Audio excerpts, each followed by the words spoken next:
Compramos, pagamos, estimamos quantidade e conferimos o troco. Mas se olharmos bem de perto, aqui no mercado a matemática não está só nas situações que envolvem dinheiro. Bigode e a professora Simone vieram ao Mercado Central conferir a matemática que está nas formas e nas embalagens, nos códigos de barra e na organização das mercadorias. É o que vamos ver aqui em Matemática nas Feiras e Mercados. Um dos problemas mais interessantes que eu vejo aqui no mercado é discutir a aritmética das frutas. E é isso que eu vou discutir aqui com a professora Simone, que além de professora, também é dona de casa, né, Simone? Tudo bem, Simone? Tudo bem, Bigode. Você já tinha pensado na aritmética da configuração das frutas? Olha, eu já tinha pensado, porque quando a gente vai fazer compra, Bigode, a gente sempre faz uma relação assim da quantidade, do peso, para ver quanto que a gente vai pagar no final da compra. Por exemplo, você está vendo como é que elas têm uma certa regularidade, né? Em pilhas triangulares, piramidais. Por exemplo, você é capaz de dizer assim, batendo o olho, quantas frutas tem nessa pilha aqui de caquis? Olha, Bigode, eles têm toda uma lógica para organizar, né? Então eles começaram a organizar do maior para o menor, né? Em forma de pirâmide, então 5, 4, 9. Eu calculo pela fruta ser um pouquinho maior, que tenha umas 30 frutas. Se você olhar de frente, tem um padrão, né? É uma sequência. Certo. 1, 2, 3, 4, 5. Quer dizer, só na visada de frente eu tenho 1, mais 2, mais 3, mais 4, mais 5. Mas na verdade é uma pilha tridimensional, né? Ela é em formato de pirâmide. Pirâmide de base triangular. Então, se a gente observar esse padrão, nós vamos ter 1, mais 3, mais 6, mais 10, mais 15. Só nessa pilha aqui tem 35 frutas. Chegamos perto, né, Bigode? Então, um desafio interessante para os alunos, eles poderem estimar, sim, mas depois chegar na resposta, tá? De se essa pilha tivesse 10 camadas, tá? É possível eu determinar a quantidade de frutas sem ter que contar uma a uma? Essa que é a ideia. E o mais curioso é que um problema semelhante a este já havia sido estudado por Gauss, um dos maiores matemáticos de todos os tempos. O talento de Gauss para a matemática se manifestou quando ele tinha apenas 9 anos de idade. O menino Gauss realizou uma grande proeza em sala de aula que deixou o professor dele de queixo caído. O professor de Gauss passou uma tarefa bem complicada para a classe para que os alunos ficassem ocupados o maior tempo possível. Eles teriam que encontrar o resultado da soma dos 100 primeiros números inteiros de 1 a 100. 3 minutos depois, o professor foi surpreendido quando Gauss gritou 5.050. E a resposta estava certa. Gauss usou uma estratégia engenhosa para achar rapidamente a solução. Acompanhe o raciocínio dele. Primeiro, Gauss imaginou a soma de 1 a 100 em ordem crescente. Depois imaginou esta mesma soma de trás para frente. Gauss observou que, alinhando as duas somatórias, cada coluna somava exatamente o mesmo valor, 101. Isso se explica porque na primeira soma de 1 a 100, as parcelas aumentam de 1 em 1. Enquanto isso, na soma de 100 a 1, as parcelas diminuem de 1 em 1, compensando o ganho de uma unidade com a perda de uma unidade. O pequeno Gauss percebeu que, ao somar as duas linhas, obtinha como resultado 100 vezes 101, que é igual a 10.100. 10.100 é o resultado da soma de 1 a 100 e de 100 a 1. Logo, ele dividiu por 2 e deu a resposta certa, 5.050. Ele somou o primeiro com o último, 1 mais 100, e multiplicou pelo número de termos, 1 mais 100 vezes 100. Depois, dividiu por 2. 1 mais 100 vezes 100 dividido por 2 é igual a 5.050. Agora, generalizando para um número inteiro qualquer, temos 1 mais n vezes n dividido por 2. Assim, obtemos uma fórmula que dá a soma dos n primeiros números inteiros positivos. O formato da pilha com aquele padrão, o padrão da soma dos n primeiros números inteiros, é triangular. Por essa razão, os números obtidos na fórmula de Gauss são chamados de números triangulares. Os números triangulares aparecem em muitas situações. Uma bem conhecida é na configuração das bolas de bilhar. Um número triangular é um número da forma 1 mais 2 mais 3 mais 4 mais n. Nós vamos encontrar aqui nesse mercado uma variedade muito grande de formas de agrupamento, tá? Que te dá a possibilidade de você explorar a tabuada, explorar expressões aritméticas. Ao invés de propor às crianças fazer a expressão aritmética pela expressão aritmética, você pode colocar um contexto super realista em que ela tem que determinar essa quantidade. Você é capaz de dizer bem rápido quantas latas tem nessa pilha? O número de latas varia de 1 em 1. Como são 10 fileiras, temos 1, mais 2, mais 3, mais 4, mais 5, mais 6, mais 7, mais 8, mais 9, mais 10 latas. Esta é a regularidade. Nosso problema ficou reduzido a encontrar a soma dos 10 primeiros números inteiros. Eis aí rapidamente a fórmula de Gauss aplicada. E pronto, a pilha tem 55 objetos. O problema do empilhamento de objetos permite explorar alguns tópicos da matemática escolar. A propósito, existe uma curiosa relação entre números triangulares e números quadrados. A soma de duas pilhas triangulares consecutivas forma um quadrado. Vamos conferir isso com números. Observe que a soma de dois números triangulares consecutivos é um número quadrado. 1 mais 3, 4. 3 mais 6, 9. 6 mais 10, 16. 10 mais 15, 25. 15 mais 21, 36. 21 mais 28, 49. E eis aqui mais uma curiosidade relativa aos números figurados. A soma dos n primeiros números ímpares é um quadrado perfeito. Os números triangulares e os números quadrados são conhecidos e estudados desde o tempo de Pitágoras. Como eles geram uma sequência que tem uma disposição espacial, geométrica, Pitágoras os chamou de números figurados. Se você está no mercado, ele é interdisciplinar na natureza. Por exemplo, eu estou falando do formato das caixas, mas o professor de ciências podia estar falando das vitaminas das frutas, da alimentação saudável. Exatamente, tem um montão de coisa que pode ser feita. O que te chama a atenção nessa configuração aqui dessa caixa de maçãs? Olha, Bigode, o que me chama a primeira atenção é a forma como foi organizado. Uma organização inteligente, pensando na melhor utilização do espaço. Melhor aproveitamento do espaço, essa é a questão. Tá? Você vê que eles não organizam sempre com o mesmo número de camadas. Essa daqui, por exemplo, está 2, 3, 2, 3, 2, 3, 2, 3.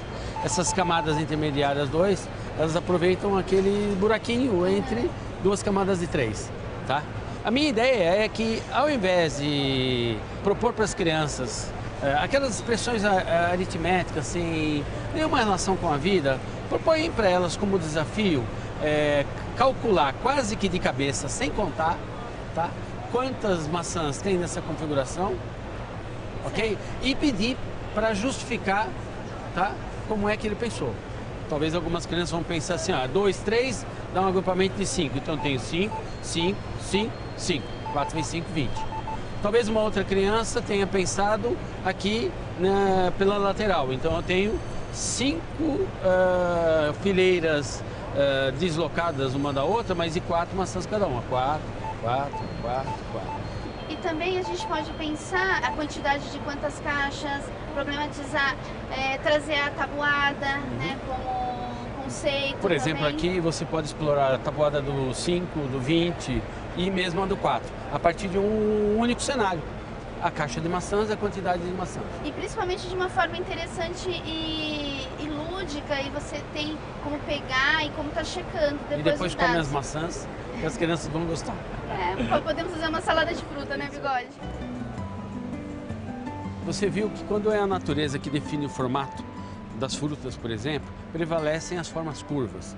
Mas quando é o homem que organiza o seu espaço, prevalecem as formas retas. É assim a planta baixa de uma casa, os quartos, as portas, as mesas. Ou aqui, né, as caixas, prevalecem as formas retas.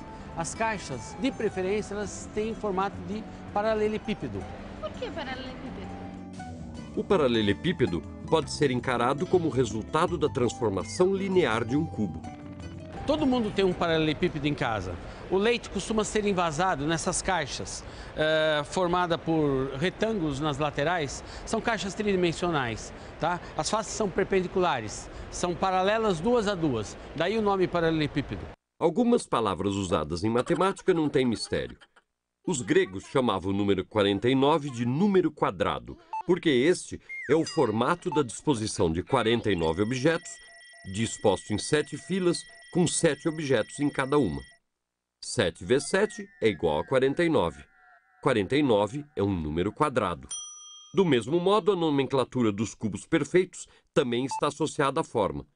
O número 125 é um cubo perfeito, porque a disposição de uma pilha de cubos medindo 5 por 5 por 5 é formada por 125 cubinhos. 5 vezes 5 vezes 5 é igual a 125. 125 é um número cúbico. Chegou a hora da gente ver a aritmética dos códigos de barra. Você sabe o que é um código de barra, né? Sim. Então espera um pouquinho, vamos estudar esse aqui.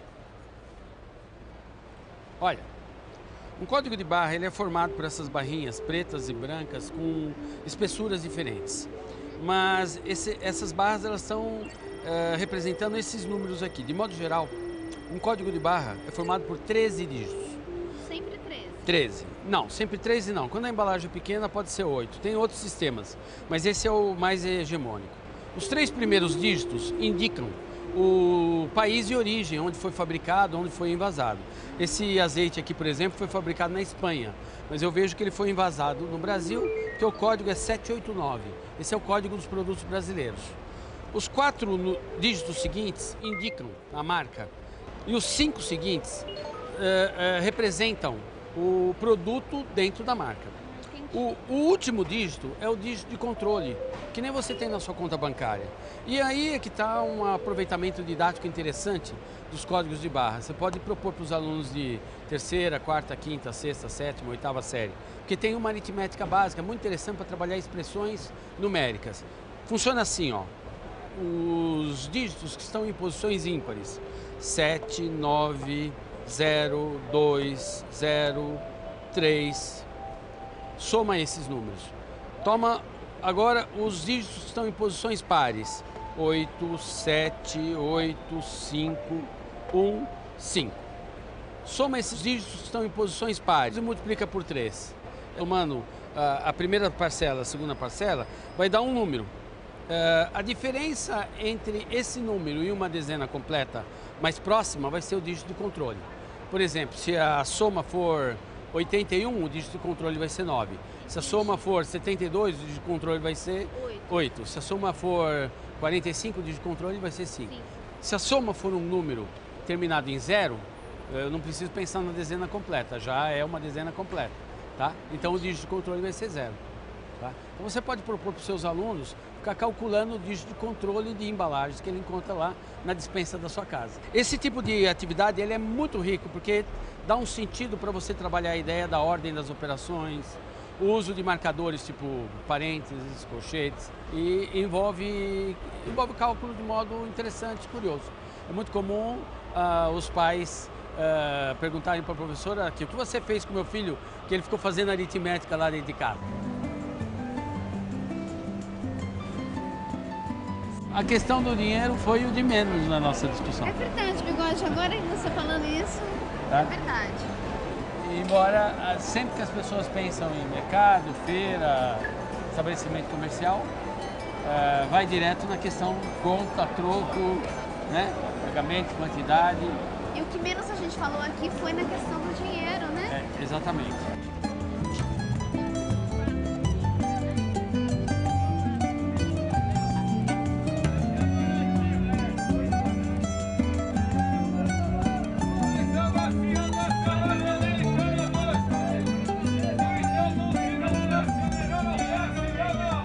Depois de ter explorado as situações matemáticas lá no mercado municipal, eu vou aproveitar que hoje é sábado, é o dia que eu faço a minha própria feira, para explorar as possibilidades aqui, na Feira da Vila Madalena, em São Paulo.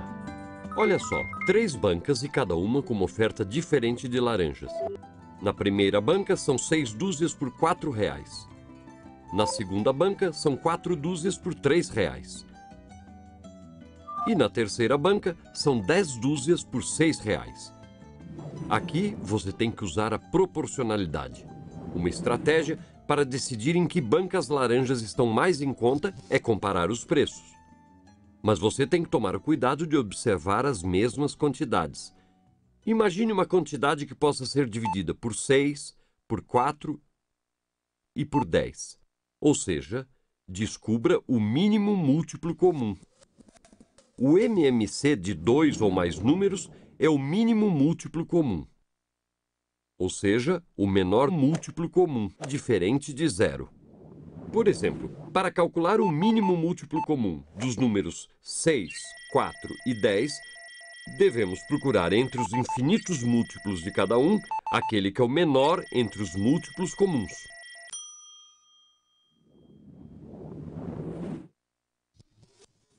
E o mínimo múltiplo comum de 6, 4 e 10 é 60.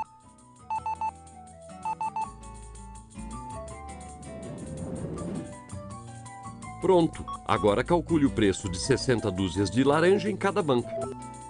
Na primeira banca, 60 dúzias vão custar R$40. Na segunda banca, vão custar R$45. E na terceira banca, elas vão custar apenas R$36. Logo, as laranjas da banca número 3 são as mais baratas.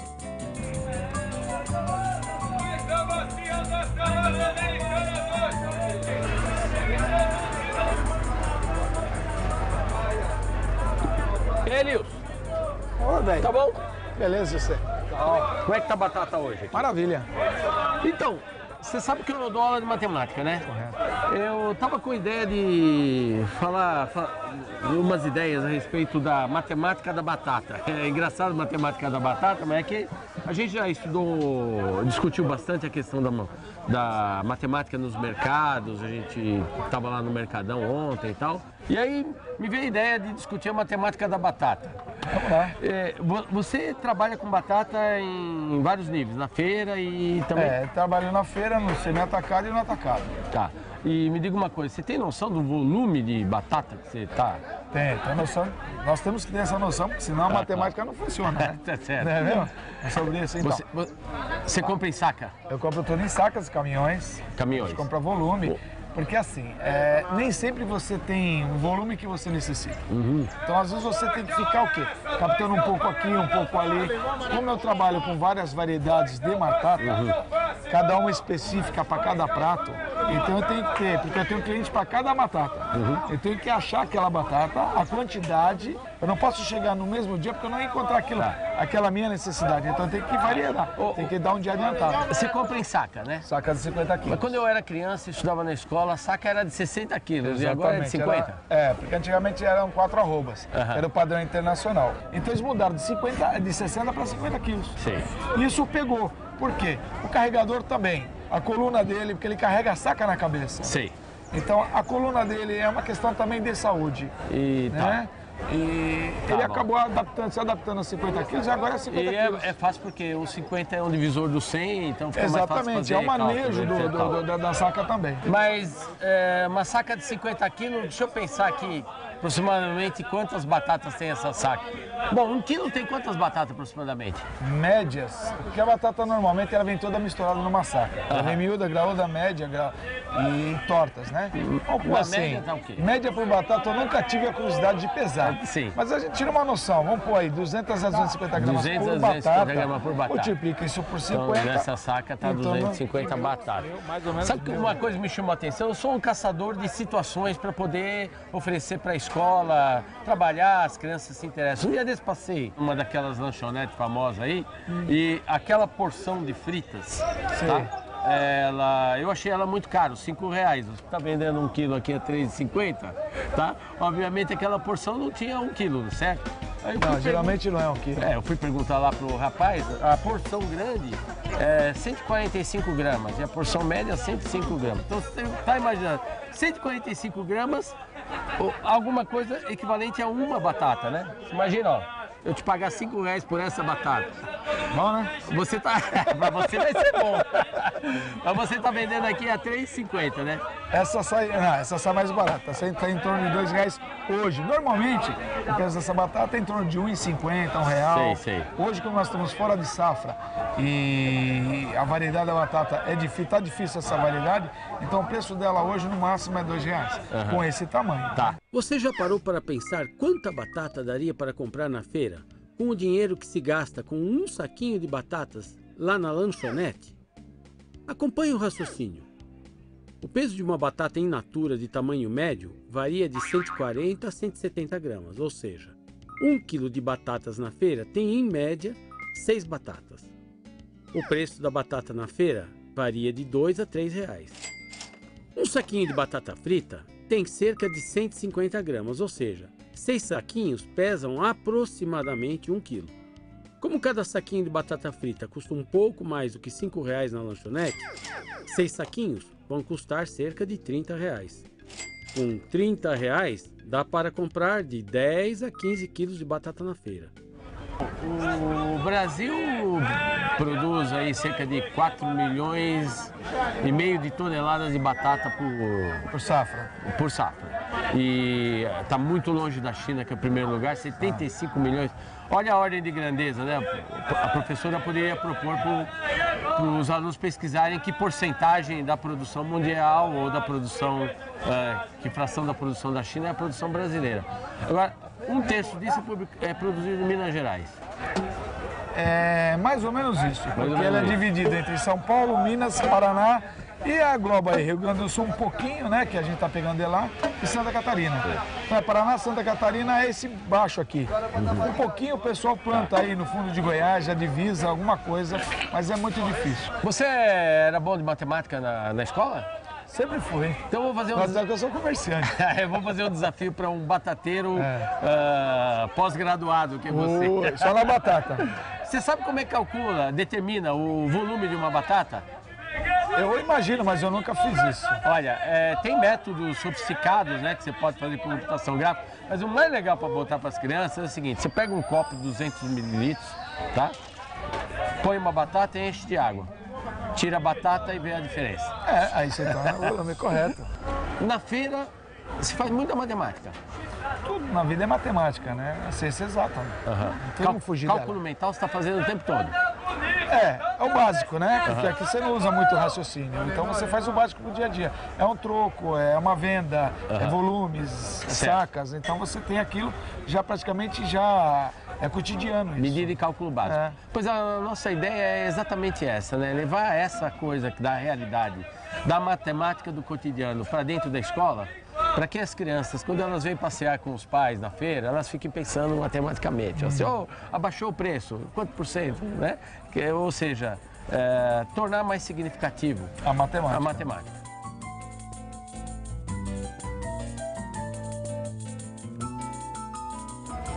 Cássio, para de gravar um pouquinho, vamos comer um pastel aqui. Tudo bom? Cansou? Opa. Vir à feira sem comer um pastelzinho de feira é como ir a Roma sem ver o Papa. Não dá. Pastel é uma entidade, né, cultural aqui. Do que você vai querer? Queria um descarola. Descarola. Você vê um descarola e um de palmito, por favor. Olha, uma coisa que me chama a atenção é como é que eles classificam os pastéis aqui. Ele já colocou direto lá, mas sempre me intrigava como é que ele sabe o recheio do pastel sem olhar por dentro. Aí eu me dei conta que eles têm pequenas marcas, algumas marcas geométricas mesmo, né? Como se estivesse fazendo uma classificação. Um cortezinho é de palmito, outro corte. Eu não sei como é que é o descarola, vou tentar descobrir qual é a marca. O outro tipo de coisa que eu gosto de explorar com a meninada aqui é quando tem as promoções, né? Então tem uma matemática nas promoções. Você vê, ó, cada pastel tá R$2,50. Mas se eu pedir 3 pastéis, ele me dá um de brinde. Então tem aí a ideia da razão, né? Um para cada 3. Esse daqui tem 2 marquinhas. Esse que tem 2 marquinhas aqui, do que é? Esse é de frango. Se vem uma galera aqui, por exemplo, 12 caras, ele vai dar brinde, 1 para cada 3. Então vai dar 4 pastéis. Então o professor, se quiser, ele pode trabalhar frações equivalentes.